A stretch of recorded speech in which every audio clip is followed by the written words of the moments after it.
He believes himself justified. He calls it cleansing Paris of sin. That's the genius of Frollo. He doesn't see himself as evil. Frollo embodies the high-functioning psychopath. He's calculating, intelligent, and completely aware of how to manipulate appearances. In public, he speaks of duty and righteousness, but in private, he lusts after Esmeralda with such intensity that he blames her for his own desire. In the famous Hellfire song, he sings about being consumed by lust, but even in his confession, he twists the blame outward. It's not my fault. I'm not to blame. A true psychopath doesn't take responsibility, and Frollo never does. At first, he's simply cruel to Quasimodo, raising him in isolation and convincing him he's a monster. But as the story continues, his obsession with Esmeralda grows darker.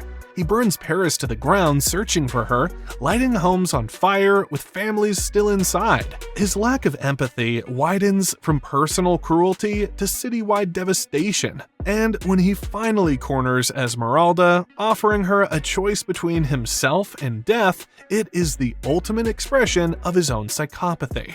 To him, love is ownership. And when he can't own her, he'd rather destroy her.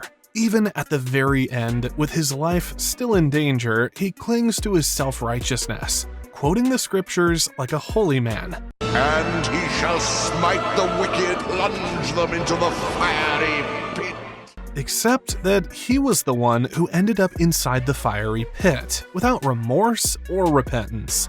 Psychopaths don't need childhood trauma to justify their cruelty when their lack of empathy is already in default mode. While a regular villain might want money for comfort or revenge for love lost, a psychopath's motivation is almost always driven by two core values: hedonism and power.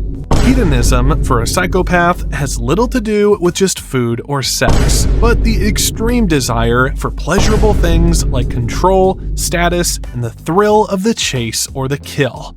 Power, on the other hand, is how they display that pleasure. It shows up in their image, their title, their wealth, and the way they stand above everyone else. At the core, though, it all comes down to selfishness. To write a psychopath, embrace the idea that their coldness is simply who they are. Another thing you need to write a psychopath is by noting their ability to employ superficial charm and fake empathy, because psychopaths are often social chameleons who study human emotion the way an actor studies a script. They know what people expect, and they deliver it to lower people's guard. A psychopath will appear kind and calculated because they understand this is the most efficient way to achieve their selfish goals.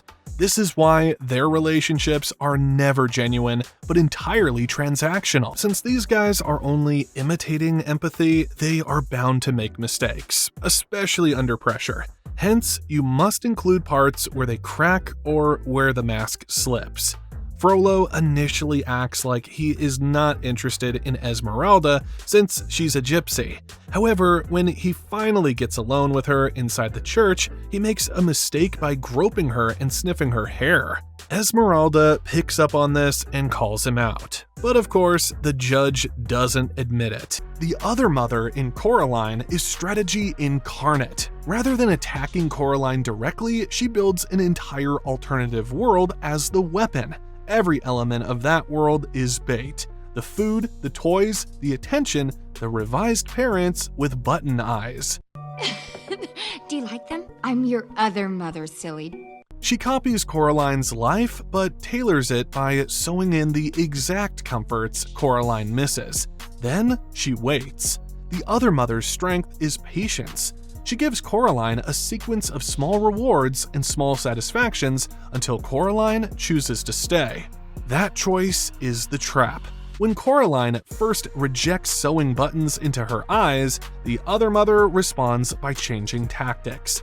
She kidnaps Coraline's real parents and uses them as leverage. Then she hides the ghost children's souls to force Coraline back into the game, before constructing a set of rules for the contest that mask the stakes until the last moment. By the time Coraline recognizes danger, the other mother has already planned how to counter every obvious escape. She detains Coraline behind the mirror, uses illusions to unnerve her, and transforms herself to intimidate. Count of 3. 1, 2, 3! What are you doing? The horror works because every detail is intentional. Her facade is the strategy. She engineers trust, then converts that trust into ownership.